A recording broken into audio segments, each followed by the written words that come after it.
what a day! What a lovely day!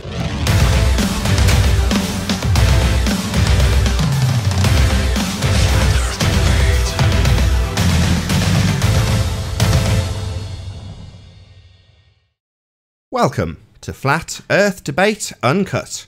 I'm your host, Nathan Oakley, and if you are new to this channel, or you've not done so already, then be sure to subscribe and hit the bell notification icon to keep up to date with all the Flat Earth Debate pre-show and after-show goodness. If you'd like to support this channel, there is a super chat that runs alongside each of these shows while they premiere. There's also a PayPal and crypto link in the info box below this video. Now, we are running a tiny bit late, but I know Anthony, if he does get back, wanted to do a quick plug for something specifically for the Nathan Oakley 1980 audience, because obviously this isn't currently live, but I will do a live intro. But we have got Plain Truth. How are you doing, Plain Truth? Hello, hello, hello, what? It's not like a 1980 Spectrum game. What's going on? It's all going crazy audio. Did you want to do your little bit exclusively for the bigger audience, Anthony, and then I'll actually start the show? We're a bit late, but who cares? Basically the idea is that Miles Davis has made his Traprain law observation, and I'm trying to get him to repeat it with me, and he doesn't want to repeat it because his claim is that this shot is impossible if the Earth is flat. And I lost interest in it before Christmas, if I'm honest, but it came on my radar recently because I can't remember what the stimulus was. Something happened that triggered it, and I thought, and basically I'm trying to get him to come back with me, and he, in essence, he's okay, but he doesn't agree with my proposed method. And my proposed method is, right, that bridge, we can check to see whether it's dropped behind any curvature or not by getting to the same height as the bridge, the way you claim. And if it really is a ball, that bridge has to have geometrically dropped by 169 meters relative to the height that you're now at. So I'm trying to get Miles to agree that we can test and observe that curvature, because if we get to the same height and then put the camera out and look out to the bridge, if we've got a level transit with the camera, then that bridge must be lower than center of frame, because center of frame will be where the camera's looking at. And if we've got it level with the top of the bridge on a flat plane, if it's on a sphere, it has to drop. And then that's what I'm trying to get him to agree to, and he won't agree to it at the moment because he basically doesn't want to agree that technology and or user can be as accurate as what I claim that they need to be. Well, it's 170 meters of drop that the bridge has to have dropped, right? That represents, according to Miles's rough maths, to be 0.2 of a degree, which doesn't sound that much, but when you've got 0.2 of a degree and you've got your camera zoomed in a shed load, that 0.2 of a degree is quite a lot in the vertical. It's not a lot as the angle, but it's the same argument as when the ballers say, yeah, but the Earth doesn't really rotate at 1,000 miles an hour. It's only 1 degree every whatever it is, 15 degrees every 1 hour, or 1 revolution per day. That's not that fast. And we're like, yeah, but it's still got a tangential speed by virtue of the radius. But depending on how you interpret the scale will govern how you interpret the prospects of success will be.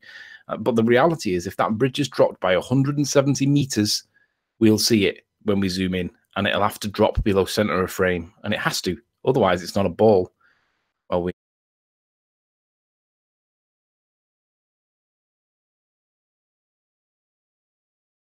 Oh, what a day! What a lovely day!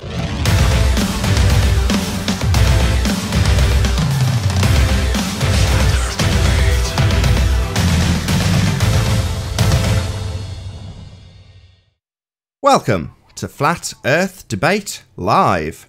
I'm your host, Nathan Oakley, and if you are new to this channel, then be sure to subscribe and hit the bell notification icon to keep up to date with all the live Flat Earth debates. If you would like to support this channel, there is a super chat that runs alongside each of these shows while they premiere. There's also a PayPal and crypto link in the info box below the video. Most importantly though, if you would like to join the discussion, simply mute the page you are currently watching, then click the link in the info box below this video to join the panel and express your views on the shape of the Earth. If you do join, please don't swear. If you do, you'll be ejected, and if you are, please don't try to rejoin the stream using sock accounts. You'll be warmly welcome back on the next stream. Please also share the show, as we're currently heavily censored. Sharing the show obviously increases the live audience, but this in turn increases the chances of a more diverse panel. So please share the show on social media. And one last time, if you're new to the channel or you've not done so already, be sure to subscribe and hit the bell notification icon to keep up to date with the Flat Earth debate. Now, we are joined by Sleeping Warrior and The Plain Truth. How are you both doing, gentlemen? Woohoo! Hello, whoa! Hello. Travis, it sounds like you're coming through on a ZX Spectrum. I don't even know what that means, ZX Spectrum boy. Rough. Do you not remember the noise that Spectrums used to make when they were loading when we were kids? Tape streamer. What's a Spectrum? A ZX Spectrum, a Sinclair Spectrum. Hello. Okay. I don't know. You sound like that. I'm driving in a car. It's very quiet where I am, so I don't know why you're getting the sound that you are. I apologize. Yeah, just try and hover the mute. Sounds good when you speak. Hello, Flat Earth, how you doing? Hey, great. Good morning. Oh, can you say something else? My kid just made a load of noise. I was trying to sound check you. I said I'm doing great. Good morning. How you guys doing? I'm very well, very well. Good to have you. Yeah, Travis sounded like a Bluetooth noise.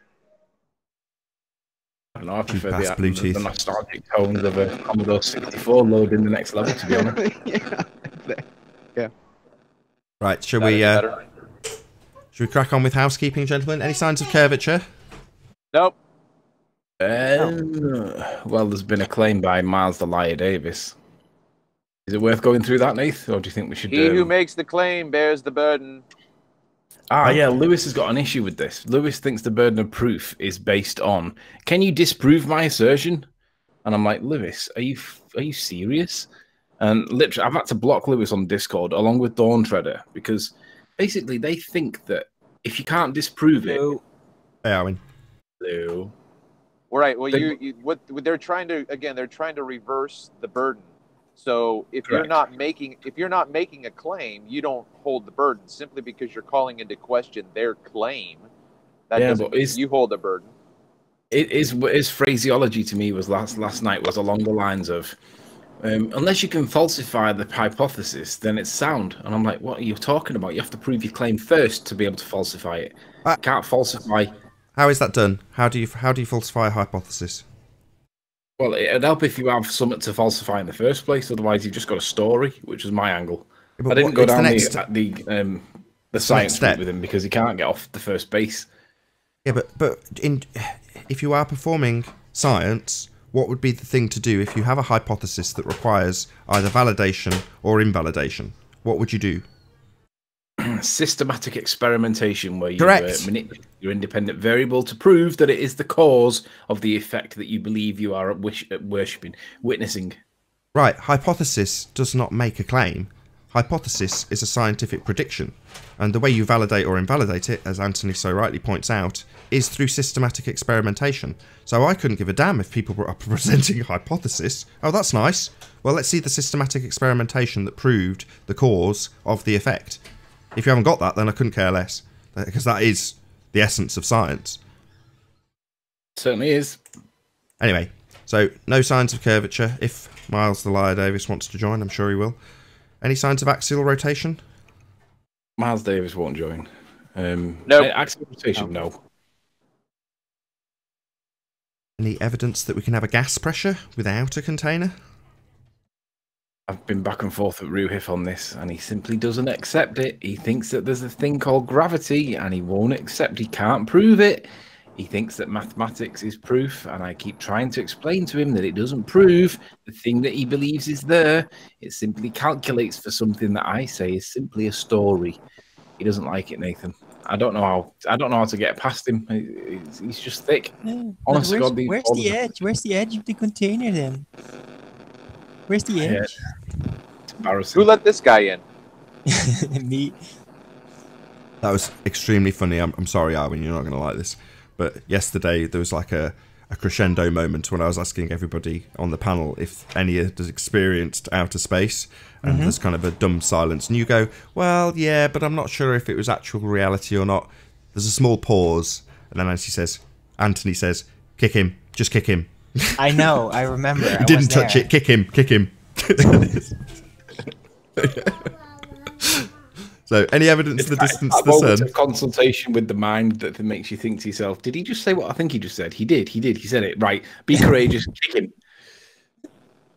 Right, distance the sun. Any evidence of that? Prove it's a sphere. Prove it's tangible first, and then we can talk about it. Right, exactly. What's that? Yeah. Again, if you're going to claim it's a ball of... I mean, at the end of the day, the bottom line is this, right? If you type in, is the sun a gas in Google, not just YouTube, in Google, you can see that there is debate right now about whether the sun is a gas, a liquid, a solid, or indeed if it's metaphysical. Now, if you're going to argue about what the sun's constitution is, obviously as a result of spectroscopy, how can you argue how far away it is if you don't even know that it's a physical thing? And a lot of people are arguing that it's some form of focused energy, focused light, something non-physical. So who cares whether it's a liquid or a gas or a solid? What matters is, can we measure how far away it is? And it really depends on whether it's physical or not. So let's find the evidence that the sun's tangible first, not tangible, physical. Any scientific evidence of gravity? Scientific evidence of what? Gravity. Well, no. Well, considering that you have to manipulate your independent variable, your assumed cause in a scientific experiment, you would have to be God himself to be able to manipulate gravity, right? But to be fair, it is a great tool for architecture. How? Well, it's very easy to work with in models and everything. That's the advantage of it. It's so simple and it works out so well. It's just not real. That's the problem when it comes. Well, yeah, but you're talking about the mathematics. Proving it.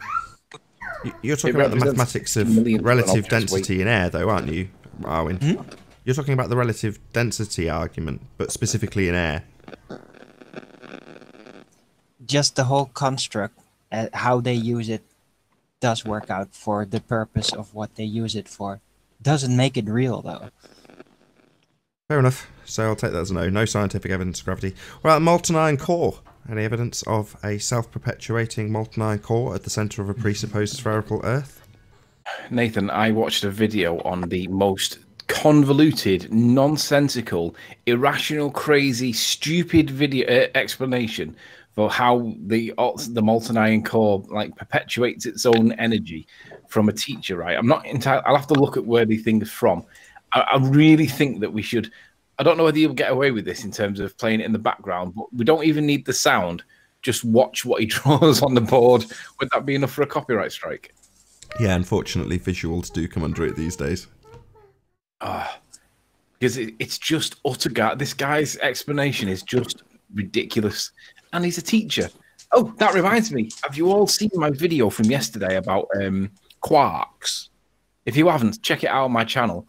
Basically, when I did the experiment, or not the experiment, the the exam question paper with conspiracy cats before he became a full-blown ball earth retard, one of the questions that I remembered was to do with these things called quarks, and I'd never heard of them before. I don't remember doing them in school. It seems to be a new word for me. It was Really? just, maybe I was asleep that day. Oh, I learned that in the 90s.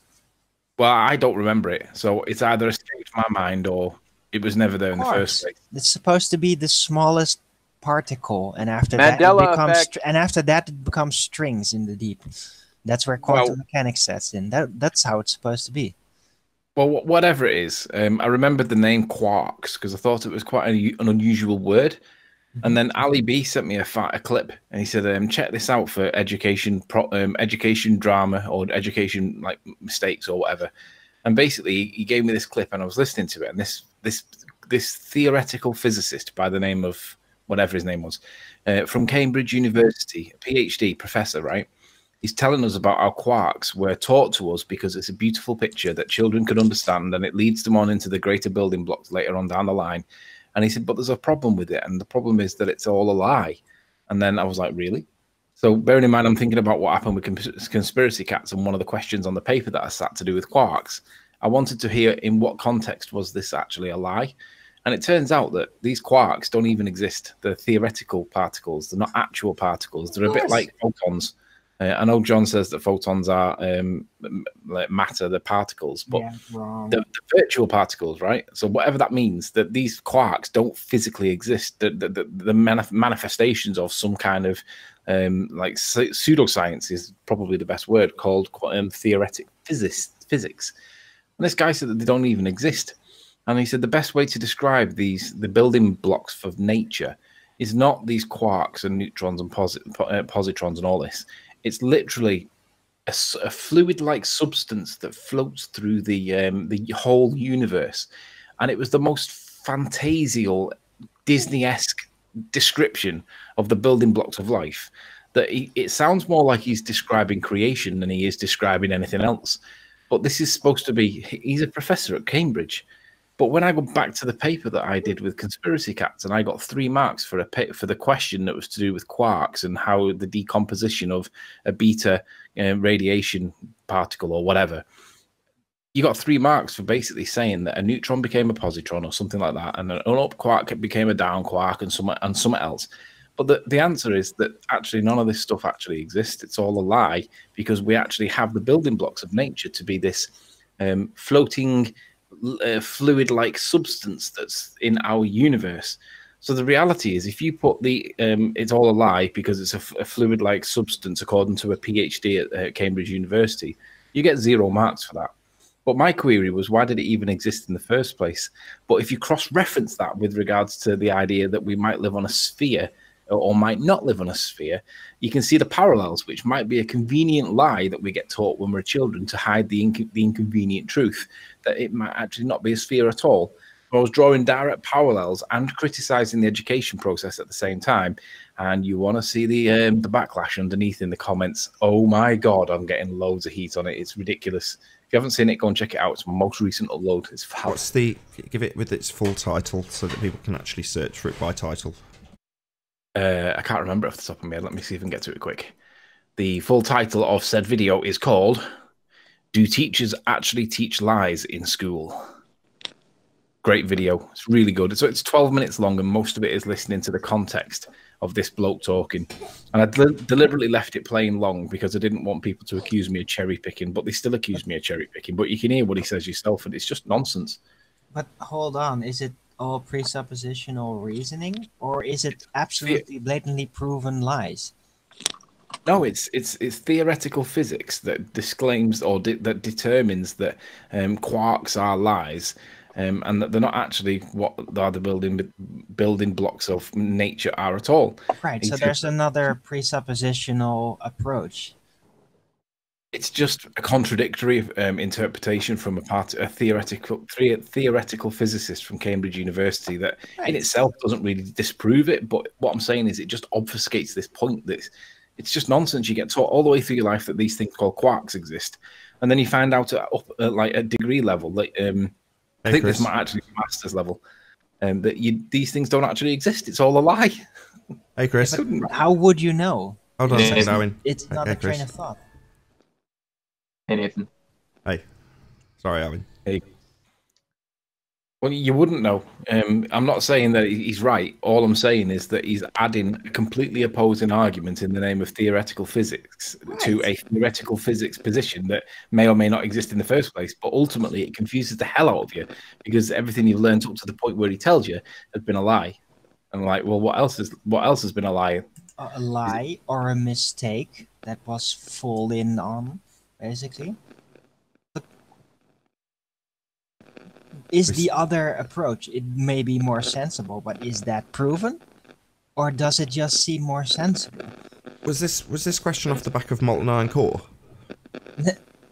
Yeah, well, it did come on the back of it, yeah. It was to do with the most gobbledygook explanation that you will ever see from a Molten Iron Core explanation, ever. You don't even need like words to understand it.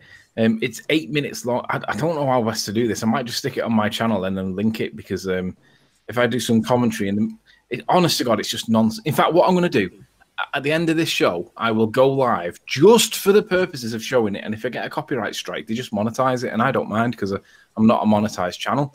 So isn't that right, Nathan? I can just play this and talk my way through it. And if they do copyright strike it, all I lose is the monetization that I didn't get in the first place. Well, be careful with the music, mostly, if it's in it.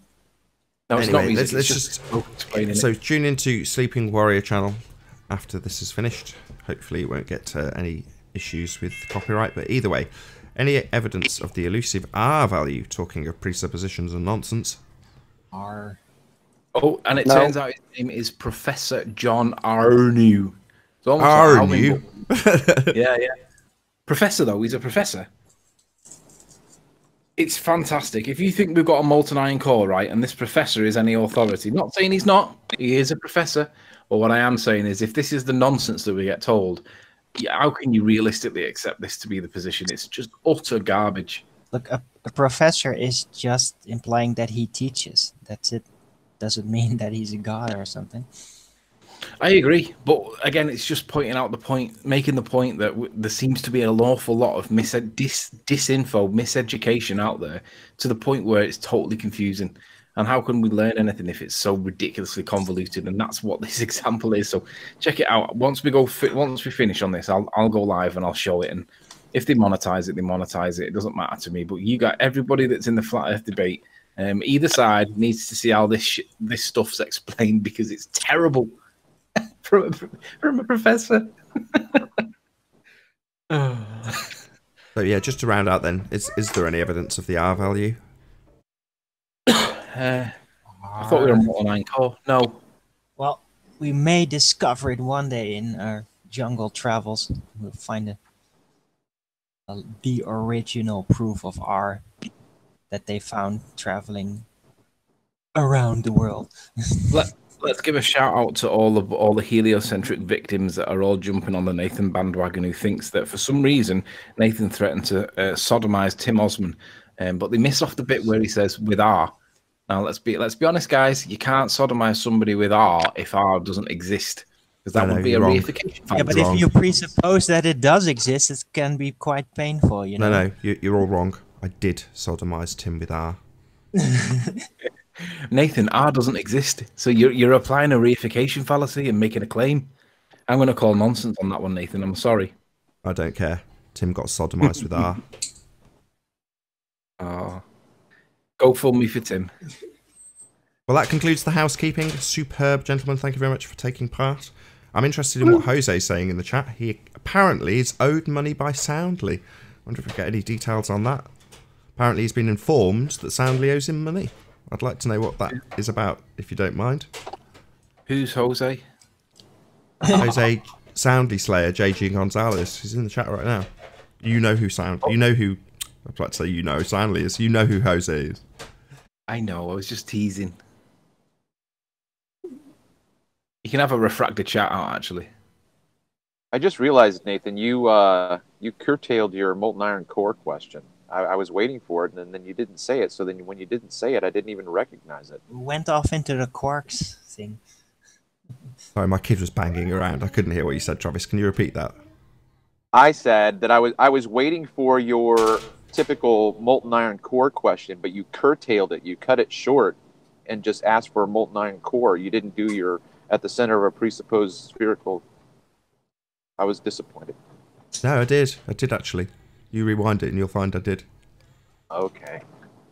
Nathan, do you actually have this scripted out? Because you seem to get it word for word verbatim every time, and I can never even remember it. So I'm not crediting you with a fantastic memory. I'm saying you must have a script.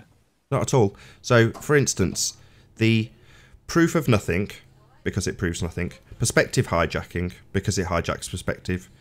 Begging the question, because it assumes R. Curve calculator, because it's only useful for calculating curvature, is for me easy to remember. So I remember each of those points being debated about and lost by the globeheads. So I remember finding out that the entire thing is a reification fallacy based on R, the assumption thereof. Well, that's never going to leave my cognition. So R assuming curve calculator or begging the question proof of nothing calculator isn't going to leave my cognition. Same goes for the perspective hijacking bit. I know your example was the evidence of a molten iron core, right? Where I say any evidence of a self-perpetuating molten iron core at the centre of a presupposed spherical Earth. Well, self-perpetuating, well, that's just complete and utter nonsense. You can't have a dynamo effect molten iron core beyond the Curie point, and I'll never forget that. That's not something that's going to leave my cognition in a hurry. So the self-perpetuating molten iron core, as we are taught in school, that's cemented without a script.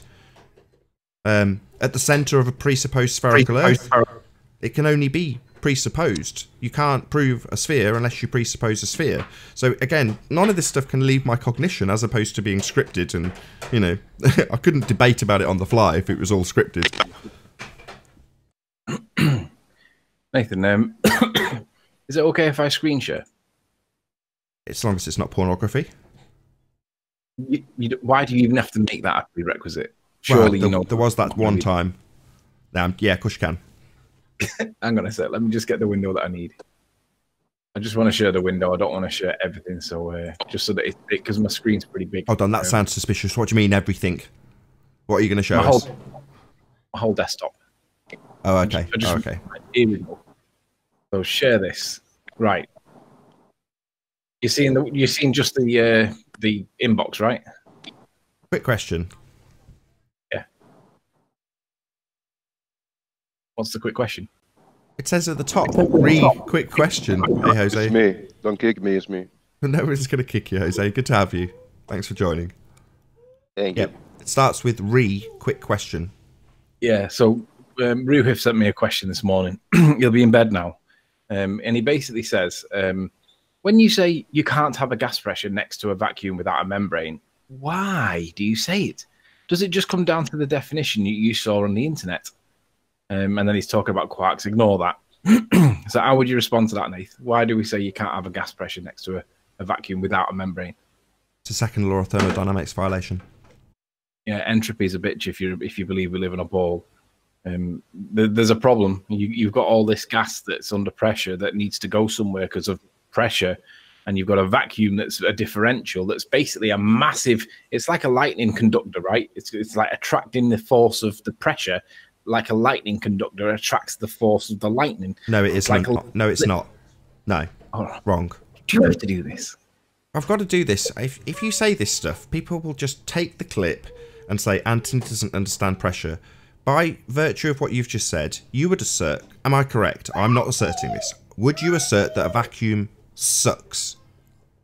No, I said it's like an attractive force, like like a lightning pole. Yeah, like an attractive force would pull the lightning towards it because it's attracting it. So you're saying that the space, the absence of the gas, attracts the gas. Well, that's factually inaccurate. What's happening is the energy of the particles, which is randomly bouncing all over the place. If you remove the thing they bounce off the container, the necessary antecedent for gas pressure, then instead of bouncing off it, they just keep going. Well, it's their energy, the energy within the gas, that is forcing its way out into the empty space that it can then fill when it doesn't have something to bounce off and come back and randomly bounce against another particle of whatever it is that you've got a gas of. So, in other words, the vacuum does nothing. It's purely the gas that would expand by virtue of its energy going into that space that it can fill. So, the vacuum doesn't do anything. That's it, I'm done. And you have to realize that they don't solve the problem by trying to prove that vacuums don't suck. It doesn't solve the problem to make that point because you still have the problem that you just delineated, Nathan, which you did very well, right? The particles are going to go somewhere. That's the issue. They're going to go fill that void. Doesn't matter if it doesn't suck. They're going to go somewhere. But they don't. Why don't they? I get bogged down in the semantics. I don't mind being misrepresented. I'm used to it. Sorry, we're completely hijacking your point. You carry on about Ruhif, I'll shut up. Simple process. Basically, I gave him the point that we give to all of the dumb idiots, and it's basically this clip. And this sound should come through, Nathan. I'll just play this. It's only, and what he says right at the end. We've got the globe at the end of it. 30 seconds. Is that too much? Just go ahead. I'm sure it'll be fine. This is for whatever fair use. Let's try another pretty simple process. Let's just take a gas.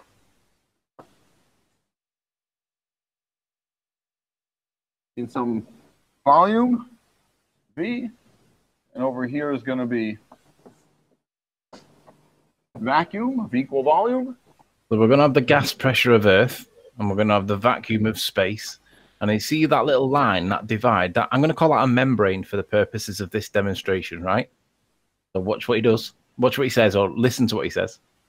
And we're going to remove the barrier. you know what's going to happen spontaneously, right? The gas is going to fill the available volume once it becomes available, right? So basically, how is it possible that if there's a pressurized system in a vacuum of space, the way Sir's just described it, and this is a professor, how is it possible that without a membrane there can even exist this issue? Now, this is what I basically said back to Ruhif. I said, you literally must be as retarded as Lewis if you think it cannot. And guess what he says? Yep, we're well aware of what would happen in that scenario, as are you. You do accept that air molecules also have a force acting on them at approximately 9.8 meters per second, right? And I says, any proof for said force? So then he responds and says, well, you didn't measure the acceleration of a falling object in science when you were a kid, question mark. And I said, so that's a no then. Does that object fall at that rate when it's in water, in tar, in a vacuum chamber? I wonder why that rate is different in different mediums. Air resistance, you know the answer. Not sure why you're being difficult. Sorry, was his answer air resistance? Sorry, stop. His answer was air resistance. Yeah, that's all he said. Well, hang on a second. He's trying to assert gravity, and he gives a relative density answer. You're having me on, right? So he is essentially conceding your point there. I know. Okay. So get this. This is my response to that. Because it was a one-word response, basically. I've just said in response, I said, so it's not a force at 9.8 meters per second then, is it? It is a medium dependent. It is medium dependent. I'm being difficult because it debunks your claim. It doesn't fall at the rate of 9.8 in different mediums. If you make a claim and I ask for proof, claiming maths is not proof. Have a second bite. Do you have any proof of this force that you claim? Do not come back with maths. I want to see something that proves this force. Wiggles? Hello? Yo. Bear with me, Wiggles. I'm nearly done. Okay. I want to see something that proves this force. We know the definitions of force vary from source to source, but generally speaking, it's a push or a pull interaction. That's the broad stroke. So we need to see a push or a pull interaction that contrasts itself from an object's own density in the medium it's in. Cavendish did quantify the strength of this force when he demonstrated gravity, but he quantified it to be a 50 millionth of the object's weight as it's proportional to its mass. And there's the citation. So let's see something where a 50 millionth of an object's weight was manipulated, and only that 50 millionth by varying this so-called force. And if you can't assert something with evidence, it has to be dismissed according to Christian, and I support that. Then we consider the current science for this force of which we speak. And we've all seen this before. Basically, general relativity snaps the wand in two by showing that the curvature of space-time and not an invisible force gives rise to gravitational attraction. And when you say this force pulls things down, Einstein claims down to be defined as, this is a new bit, we haven't seen this before, down, oh, here we go, morphing of space and time is not just the stuff of exotic physics. It governs the motion of any falling objects. Baseballs, wine glasses, expensive smartphones, things that slip out of your hand accelerate towards the floor because Earth's mass warps time. Down is defined by the direction in which time passes more slowly. So for those people that argue there is an up and a down, according to the current science, down is defined by the direction which more time passes more slowly. Sorry, I just want to add something in there. Sorry to interrupt, Anthony. So check out Jeranism's video about transform equations and Einstein. I think the title of the video is How Einstein Made the World Spin.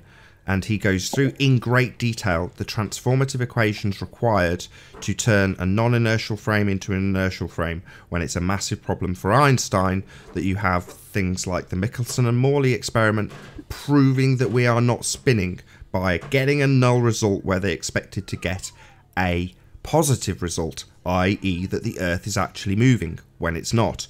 So in order to right that wrong, to square that circle, Einstein had to come up with his theory of general relativity and use transform equations to square that circle. If you want more details, check out Jeranism's video. It's called How Einstein Made the Earth Spin. I think that's correct. I hope I've got it correct. So Riley, do you have about 1,000 more citations, or is this the only one cherry pick that you can present today? I could do 1,000 more if you need to. But anyway, let me finish my point and then you can challenge it. So basically, down is defined by the direction in which time passes more slowly. So what I'm saying back is to him is, So what you're saying about objects having a force acting on them at 9.8 meters per second, I call rubbish. Oh, would you like any citations for any of these citations? Will you actually read them if I present any to you, though? And obviously, I didn't get a response. But if you're going to just give me a one-word answer for the explanation for all this downward, like 9.8 meters per second, one-word answer, which isn't even your position, it's our position, resistance. Sorry, I thought you'd go through this and you haven't, so I'm going to get it in anyway. Sorry, I thought you were going to go through this. So if he's going to claim time dilation, then part of his time dilation is the polar opposite, which is mass contraction. So as time dilates, length contracts. That's Einstein's sleight of hand with a transform equation, making something happen where it didn't happen before. So you have the inverse opposite. In the maths, this is a mathematical construct. So, sorry, Ruhif, if you're going to claim that this time dilation is doing something, show me time dilating, you complete moron. Yeah, basically, you have to satisfy Einstein's definition of gravity, right? Your independent variable is going to have to be manipulation of time. So unless you're Doc Brown out of Back to the Future, you ain't going to be able to do it. So I look forward to seeing. Hold on. No, sorry, I can't let that hang out there either. That implies that time is manipulatable. No, time is a concept. Who cares? My point is that the science is not Newtonian principles. It's currently Einsteinian. And if you're going to bend space-time and dilate time, good luck with demonstrating how you're going to do that. So shout outs to Einstein for making it totally impossible for any baller to ever prove gravity, because we all know that the bending of space-time and the manipulation of time passing more slowly to denote down is garbage. Yeah, sorry to continually hijack your point. It was just I was very excited. It was an excellent point, Anthony. Thank you. Jose, any evidence for gravity? Thank you, Anthony. No. Thank you. Not from me. Not from me. I'm not a scientist. I just do YouTube videos. Go ahead. Do you believe in gravity, Jose? Gravity is a very strong possibility. We all know how it works. So it's on you to how to interpret it and believe it or not. Oh, because everybody cites that there's an attractive force between masses, Jose, but actually the bending of space-time coupled with the direction in which time passes more slowly, that's gravity. Yeah, let me put this quick analogy. If you are sitting on the ocean, on the beach, and then you find this little piece of sand, very shiny, and you grab it, and it's different from all the others, but it's a grain of sand, so it's the same as the others, but it got a little bit of different. You're gonna spend a lot of time just breaking down this piece of sand, or you're gonna see the big picture. They say they all grain of sands. I don't know if you understand my analogy, but that's what you're doing. Cherry picking one little piece of information and trying to add the bunch. Like, this is what you have to believe because I found this citation that says the opposite. Or agree with what you disagree, you know? Citation. So do you not agree to it then? Hold on. There's nothing to agree to. He's challenging an assertion. He's not making any assertion himself. He's challenging the current rhetoric based on their own information. This isn't his claim. He's stating that Einstein... Oh, my bad, Owen. So he's stating that Einstein is claiming, in order for this to be necessitated, the bending of space-time must be real. Well, that's a statement from Einstein that Anthony is challenging. He's not making a claim, he's challenging Einstein. Good on him. This challenge came from this interaction that he had with this scientist or teacher or whatever he was, right, Riley? That's what the challenge came from your interaction from him? No, it came from Ruhif this morning. Oh, okay. Listen, yeah, I on him. Ruhif, he's on Ruhif, you know, and you, not me. I don't have nothing to do with that. I came to shout out to whoever owes me money because flat earthers keep telling me I got paid. I went to Soundly stream yesterday. I told him, you owe me money, give me my money. And he laughed. So I guess it's not him. So flat earthers gave me hope that somebody is going to pay me something and I wasn't aware of. I went to Gen Panda Discord. Nobody owed me nothing there. They keep pointing me fingers. So if somebody owes me money for I don't know what, because it's something that flat earthers told me. So if somebody want to give me money or something, please donate it to your whatever you want. Give it to Nathan. You don't have a baby coming. You don't have to stand on ceremony, Jose. I get it. You're not being subtle. Look, I know the check's in the post. It will get there. It's just been a really tough month, right? Lots of copyright strikes. So I will sort it out, mate. It's in the post. Promise. Thank you. All right.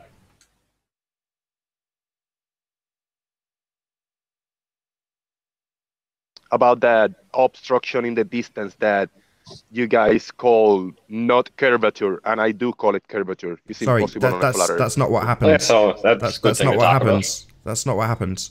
You call it curvature, so you have this ham-handed way of now asserting that we call it not curvature. Do you want to put quotes around somebody in that regard, Jose, where someone's pointed out obstruction from the bottom up, as opposed to replicating it like you did with your light on the floor? That's what we do. We replicate obstruction from the bottom up on a flat surface. You've done it. So we don't say, look at this not curvature. You, now you're a globe head, say, look at this curvature, when it's actually just obstruction from the bottom up. And then when we ask, how do you get from obstruction from the bottom up to curvature, we then laugh at the answer. So I'd like to do that with you now. How do you get, Jose, from obstruction from the bottom to Earth being curved? I make a logical deduction. It's the only geometrical shape that makes sense. Sorry, do you want to put it into a syllogism? Because that sounded like a begging the question fallacy to me. No. I see everything around me, and everything works geometrically as a sphere. So I don't have to presuppose it. I just see it around me everywhere. What do you mean you see it geometrically? Geometry this is just throwing out word salad. So quantify that statement. You see the world geometrically. Do you want to quantify that so I understand what that means? Yeah, I see too much obstruction for the bottom up for a flat Earth, number one. Oh, right. Well, that was kind of, Jose, my question to begin with. How do you get, I'll say it a little bit slower, right into the mic. Listen very closely, Jose. How do you get from obstruction to Earth curvature? Did you hear that second time? Oh, yeah, I heard it the first time. Yeah, well, the answer I got the first time was, I see the world geometrically. So I don't want to hear word salad. I want you to explain how you get from I see bottom-up obstruction to Earth is a sphere. I think every single shape possible to see how this obstruction can happen, and the only one that can happen is a sphere. It's a curve somewhere. Sorry, when you say any shape possible... Well, a cylinder would work too. Sorry, Wiggles. Yeah, you don't need to save him. Yeah? Your job is not to play Alan. Thanks. So, Jose, take me through it. So far, you've said, I see the world geometrically. How do you get from the Earth curve? Are you saying you assume Earth is a model that is a sphere-shaped? That's what your assertion was. The only shape that works. So you're saying, I'm going to assume it's a shape. Correct? I have to think and visualize it as a shape, yes. No, you don't. That's a fallacy. We don't live on a model shape, Jose. We live on the ground. You get that? Hey, Helen, how you doing? Indeed. We don't live in a model, indeed. But I have to visualize it somewhere. So, to be an answer to say the only shape that works is to say this model shape works. Wrong, Jose. So we're still not there. I'll try a third time. How do you get from obstruction from the bottom up to Earth curve? Preferably without fallacy being used. Yeah, I start scratching off all the possibilities as mirage, this refraction, mirroring, the angle of attack, the angle of view, the angle of the Rayleigh's criteria, Airy's diffraction. I try to scratch off all the possibilities to see if anything makes sense. At the end, when anything makes sense, I have to presuppose something as it has to be then a shape. It cannot be in a flat surface with any of these factors taken in consideration. So I'm going to add a shape to it. I have a question. Hold on, guys. Hold on. That's the same answer. So you're saying you must employ logical fallacy and assume you live on a model, having just said you won't do that. Now you're telling me you must do that, Jose. I don't understand.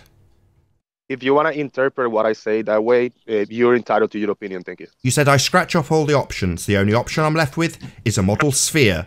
Right? That's what you just said, isn't it? I'm not interpreting it. I'm now trying to... I say a sphere, then I say a curve, you know. It could be a dick shape. It could be a donut. Yeah, but it's a curve. So you're just going to assert a religious belief about it then? No, because I see other things that cannot work on a flat surface. If it was literal cylinder shaped, then the curve would only be in one direction. Sorry, Makes no damn sense. I don't want a straw man about what it can't do. This will be the third time I've asked. How do you get from obstruction at the bottom to earth curve? Preferably without employing the logical fallacy of reification. That is to say, it's the only shape that works, having scratched off all the alternatives. Don't give us any explanation for how you've scratched them off. Presumably you've just decided to ignore them. But we'll come back to that. How do you get from obstruction to earth curve? I don't have a satisfactory answer for you, so I pass on that one. You got flat smacked. Yeah, that was my question, Jose. So my question to you would be, where is your documentation for all of the variables that you've scratched off? Because scratching off seems to indicate a cherry picking of variables that you don't seem to be able to either understand or agree with. So I wouldn't use the word scratched off. I would use the word eliminate. And then I would require of you, Jose, documentation of how you eliminated those variables outside of the fact that it was scratched on a napkin with a pen. Hey, Jose. Yeah, watch my last two videos, and there's the documentation. Go ahead. Jose, do you realize that you can't just say, because I see it? See what they're demanding of you? See what? We're asking him to say you don't have to earth intervene, curve. Alan. But Nathan Hold on. can say... No, that's Nathan wrong, can Alan. say, No. Don't strawman me, Alan. How dare you? No. How dare He's not I? saying I see earth curve because it's there, is he? Is that what he's saying? I just see earth curve because it's there? Yes. No. Yeah, He sees... Shut up, everybody. I'm trying to make my point. So he sees obstruction and asserts earth curve. So he's not seeing any bloody earth curve, Alan. I see a lighthouse because it's there. That's different. That's not I see earth curve because he doesn't. He sees an obstruction and then tells us it's a logical deduction. Do you see the 200-foot cliff below? Another straw man. So he does not see earth curve because it's there. So you're going to relinquish that straw man, take it back, Alan, or just move on like a wanker? After I've set your toes to the fire, just going to ignore what I've said to you. He doesn't see earth curve because it's not there, Alan. Should we go over this indefinitely till you concede it? I think that would be fun. Yeah, it would be, wouldn't it? Yeah, so he does not see earth curve, Alan.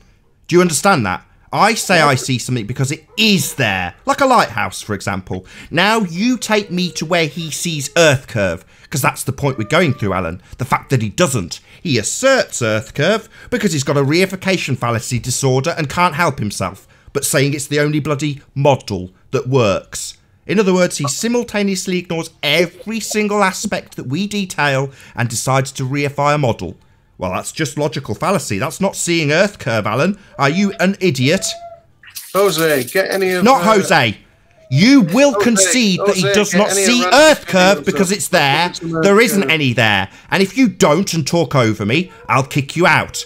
So, you have strawmanned me. He does not see earth curve because it's there. There isn't any there. That's our point, Alan. You think you see earth curve, but you see obstruction from the bottom up and then tell us it's earth curve. That's the point that we're making. He doesn't see it. So to say he says he sees stuff because it's there and you're not allowed to, well, no, he's not seeing earth curve, is he? That's the point we're sitting on and labouring. Because you say, look at this obstruction, and then with a little bit of sleight of hand suddenly change the word obstruction into earth curve. Like that's somehow acceptable to automatically assume your outcome. Okay, Alan? He's not seeing earth curve. Gonna concede? No, I'm not conceding. Oh, so he does see earth curve? Yep. Where does he see it? Show it me. Any of Ranty's videos. Get Sorry, one. there is no curve in any of those pictures. There is obstruction. You're just going to laugh at me over me, I'll kick you out. You absolute wanker. You think you're funny? You think you're funny, Alan? You think you're funny? No, I'll just kick you out. You're a wanker. Wanker. So he doesn't see earth curve. He sees obstruction and calls it earth curve. So when I say, do you see earth curve? And you say yes, in Ranty's pictures where there's obstruction from the bottom up, that's precisely the point I'm making. You see obstruction and call it earth curve. That's the problem. And when I point that out and you do it for the audience live, yes, I see earth curve, obstruction from the bottom up. Sleight of hand. Because you weren't looking at earth curve, were you, Alan? You wanker. Laugh because you've had your ass handed to you. Tonight I will go to work and I will do the same light test exactly in the same spot, looking forward and looking back, exactly the same, but I'm going to add a $1 laser that should reach the other side. I think I was telling Riley this, and I will replicate it exactly the same. The laser should reach the other side where the light is placed, where it disappears. That's to work. And then if it works as previously and the light doesn't hit any bump in the floor, if it doesn't get obstructed halfway before getting to the end, then there is something there that I have to then work around it and see if I was right, if I was wrong. Until then, perspective is a thing, and you know perspective, and you like perspective. I love it because I draw perspective. That's one of the first things I learned. Things appear to get smaller with the distance. They reduce in angular size uniformly, and they converge to a point. So if I don't see something, it gets too small to disappear. I magnify it, and I see it again. It keeps getting smaller uniformly until it disappears. Never seen an example of disappearing from the bottom up until flattered. Oh, really? Well, that's simply explained by the fact that the bottom angle of anything you look at is smaller than the top. So let me give you an example, Jose. You personally, and a mate, spread yourselves out a mile apart, and the guy looks at you through the camera. Yep, you're with me so far. And he can just about see you. Now, just for the purposes of this example, don't worry about the fact that I may be incorrect with the amount that you disappear at. But let's pretend for the sake of argument that you go to 5 miles and you are too small to see. The camera can't resolve you anymore. Do you follow with me? Yep. So you're about 6 foot. So you've gone further away and you've disappeared. 6 foot man. Yeah? Yeah. Okay. You're standing next to a 100-foot building, Jose. Yeah? So, do you think the bottom 6 foot of that building is visible? Yeah, when looking in the distance, there's a slant effect where the floors ramp up and appear to go up, along with everything on it. So, yes, I should be able to see the bottom of the object. So, how come we can see the bottom of the building, but we can't see you? So you've backed away from the camera till you're too small to see. Too small to But you're saying, so we can see the building behind you, but not you. That seems a bit weird. Aren't you the same physical size as the bottom 6 feet? Yeah. So the bottom 6 feet would also be gone then, given that it's the same exact angular size as you at the point that you vanish. Correct, Jose? No, it'll be there. It'll be there. A little blur, but it'll be there. Oh, so you're saying that you'll disappear, a 6 foot man, at a given distance, but the wall behind you won't, even though it's the 6 foot portion that you're standing behind is the same exact angular size as you. You'll disappear, but the wall won't. It gets smaller uniformly. It's a bigger structure. It takes longer to disappear. Uniformly. The stuff above the first 6 feet. So the stuff above has got a bigger angular size. So let's just do it slightly differently. Instead of you, Jose, we're going to take a 6 foot brick wall and we're going to build it at a distance of 10 miles. Yeah? And in your camera, that 6 foot wall, will you agree, just for my sake of example, that it's too small to see at, let's say, 10 miles? It's too small. Correct, Jose? Same example as you being in the distance, just bricks instead of you now. Gonna get a concession? Yeah, oh yeah. So 6 foot of bricks has disappeared into the distance. Yeah? Great. Now I'm gonna build another 100 stories on top of that 6 foot pile of bricks. The camera stays the same. The bricks stay the same, but I build on top of them. Can I now see the 6 foot bricks that had previously disappeared, given that the camera hasn't changed an inch, and all I've done is build on top of those bricks that had disappeared? Are they now... You can see them now, can you, Jose? Now built on top of them, you can see those bricks, can you? I cannot see them because they are too small to be resolved. So you're telling me that the brick wall that this extra stuff I've built on still can't be seen? So effectively 6 foot of the bottom of the building has gone. Is that what you're saying, Jose? Wow. So No. 6 foot of the building has gone. Bottom up, disappearing building. Right, Jose? No. Nathan, I think you have to what you're. Shut up! If you realize Shut up what or I'll you're kick you out, Wiggles. I'll get to you shortly. Jose, so we've built bricks at a distance that they cannot be seen because they're too small. Then we've built on top of them something massive that can be seen. And you think the 6 foot wall that couldn't be seen has come back because we've built on top of it, or not? Yes, it should be seen. If I got a P1000 or a more powerful No, telescope, I should the be able to camera's see not it. changed. Let's Exactly, not move goalposts. Yeah? Okay, I'll move the goalposts. Now we've got a 6 foot wall at 31 miles away, Jose. Is it big enough, this 6 foot wall, to see in your P900? Yes or no? Probably not. Maybe Shut up, everyone else, shut up. If it's there, I will see it. So you can see it. Okay, we're going to put it at 50 miles. 6 foot wall. Is it too small to see now, Jose? Not necessarily, because it starts disappearing from the bottom up, starting in 10 miles. Sorry, And Jose, at let's 50 not worry miles, about it will disappearing be from the gone- bottom gone up. behind the curve. Let's not worry about disappearing from the bottom up. Let's worry about whether or not we can see it. If it's too small or not. Things eventually I'm not going to get... forget what's real, what's reality, what Sorry, I see. you're just going to hijack my example. I'm going to take you through it, whether you like it or not, Jose. 6 foot wall. How far away do I have to get for you to accept that it's disappeared because it's too small, Jose? You tell me the distance in your P1000. How far's that 6 foot wall got to be to disappear? You tell me. I'm not sure, maybe 3 or 4 miles. 4 miles. So if I say 10 miles, yeah, you'd say that it's disappeared. If I got a very powerful camera and I don't see it, yes. For crying out loud, don't circle jerk me, asshole. We're using a P1000. In your estimation, at what distance will the 6 foot wall disappear because it's too small in a P1000? In a flat surface, about 4 miles. No, Okay. in a flat surface, maybe 10 miles. But I don't see it on 4 miles. Sorry, so anymore. at 5 miles, the brick wall that is 6 foot tall is too small to see, according to you. Correct or not? Yeah, it's a mistake. It's a struggle on the language. So in a flat surface, I should be able to see a 6 foot wall at 10 miles, maybe 15 miles distance.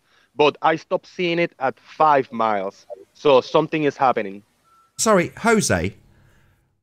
On a flat surface, are you saying that things won't eventually become too small to see? We should see forever. Yeah, but with a P900, P1000, I should be able to see it further than that. Yeah, I'll keep going around in circles with you. You tell me what distance the 6 foot wall disappears. Because if I look through a P1000 and I look west, I won't see a 6 foot wall in America, will I? It's too small, right, Jose? So you give me any number, I don't care, it doesn't matter, that you accept you can no longer see the 6 foot wall because it's too small. You tell me what distance you accept that your P1000 can't see a 6 foot wall because it's too small. Just give me a distance. Can we just can we just pick 6 million miles? You can shut up. That's what you can do, Wiggles. No, I say 20 miles. Okay. So at 20 miles, we've got a 6 foot wall that's gone. It's too small. Right, Jose? Yes. Okay. Now rough we're gonna... numbers we're throwing there. Sorry, you're throwing in a caveat. Rough estimations. It's rough estimations, yeah. Yeah, we're just doing it for the sake of example. We all accept that eventually, at a given distance, a 6 foot wall will become too small to see. We're going to say 20 because it's your arbitrary figure that we assign, so that after I've assigned it, you don't say, if I've got a bigger camera. Yeah? We're trying to stick with one example of eventually a 6 foot wall disappearing. I'm not pushing the goalposts the other way and saying, well, if I do it in my iPhone, am I? We're just accepting that eventually a 6-foot wall's too small to see at a given distance. Yeah, go ahead. Thought experiment. Yeah, go ahead. Okay, so we've now got a 6-foot wall at 20 miles and Jose concedes that we can't see it anymore because it's too small. But on top of the 6-foot wall, I'm going to build a 100-foot skyscraper on top of the wall that has disappeared because it's too small. So, Jose, we can see the other 100-foot on top of the 6-foot wall, but we still can't see the 6-foot wall. Nathan, could you please talk a little slower? Shut up! Don't just pull slower, his toes away. Right, that's your last chance, unorthodox. I will roast Jose's toes, whether or not you zealots on the panel like it or not. He will eventually concede that the bottom we are depicting has disappeared from the bottom up to the tune of 6 foot, because the bottom 6 foot's too small to see. Yeah, and then you got 100. No, just a concession. Right above. We can still see the building on top of the 6 foot of bricks, can't we, Jose? Yes. So the 6 foot of bricks, effectively part of the building, has gone because of angular size, but we can still see the rest of the building. So the bottom has disappeared first, Jose.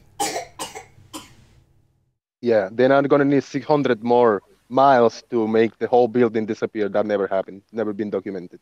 What are you talking about? So I can see infinitely to America, the high-rises, can I? Or are they too small to see also, Jose? Oh, they're too small to see. Oh, so eventually the building will do precisely what you've said it won't then, you cognitively challenged idiot. I'm itching to make a point so bad. No need to get triggered, Nathan. I'm getting triggered because you seem to not understand something that you understood a week ago. So stuff does get too small to see, like a 6 foot wall. But that doesn't mean to say that you can put stuff on top of the stuff that's too small to see and still see it. In other words, stuff does disappear bottom first on a flat plane. Yeah. Right. Yeah. Right. So why, I'll ask it the last time, 5th time, why, given the fact that things do disappear bottom first due to angular size, would you assert every single time you see obstruction from the bottom up that it's earth curve? Because when I'm looking at this building, which is, I don't know, 400 foot tall, I'm missing 100 foot in the bottom at 20 miles away. Let's say just a rough number. So I should be able to see it because a 6 foot, the first floor of the building should be seen at least 20 miles away. No! But I'm not seeing it 5, 6, 7 miles away. We've just gone through this, so you're literally going to piss it in my face. No, you shouldn't see the bottom of it, so you're literally going to piss it in my face. I've just took 20 minutes over this with you. Right now. I've just took 20 minutes over this, Jose, with you conceding that the bottom 6 foot in the example I gave does disappear. And you're going to say, well, I see big buildings that have got the bottom. But now we're talking about you're going to rumpus me now. So your example is precisely the same as the example I've just given. The bottom section's gone. Yeah, that was a thought experiment with made out numbers. Now I'm talking about reality, what we see in real life. Yeah, that is what we see. It doesn't conform with perspective. Excuse me. So I've just detailed how perspective makes things disappear from the bottom first. And you're saying it doesn't conform with that. But it does conform with your religious belief of Earth curve, though, right? So it's Earth curve. Exactly, because it happens sooner than what the perspective dictates. Who's dictating anything? I took an arbitrary 6 foot wall at any distance you chose and proved that the building that we built on top of it would disappear 6 foot first. So who gives a crap about any other obstruction from this point on? I have proven to you now that the bottom section will disappear first through angular limitation. That's a fact. So you coming along and saying, well, I see a big building with a lot disappeared at the bottom. Yeah, and I can explain that with perspective, Jose. Yeah, and in real world, I should be able to see a lot further than I've seen, and I'm not. Who cares what your assertion about what you believe you should or shouldn't see? What we do see in a camera is stuff that's far away disappearing bottom first. Totally and utterly and completely in line with perspective. Not really. Not really. So the 6 foot wall doesn't disappear then. Jose, the 6 foot wall doesn't disappear then. Oh, it's dropped. Just think about this. Like, I don't want to think about anything you've got to say, Jose. I'll come to you on the next show. So with that, I'll say first and foremost, a huge, massive, enormous thank you to all of the live audience for tuning in and hopefully sharing this debate. And of course, a massive thank you to all of the debating panel for making this debate possible. If you're watching live, stay tuned as the show will resume in a few minutes' time. I've been Nathan Oakley and I'll see you all in the next video. Oh, what a day! What a lovely day!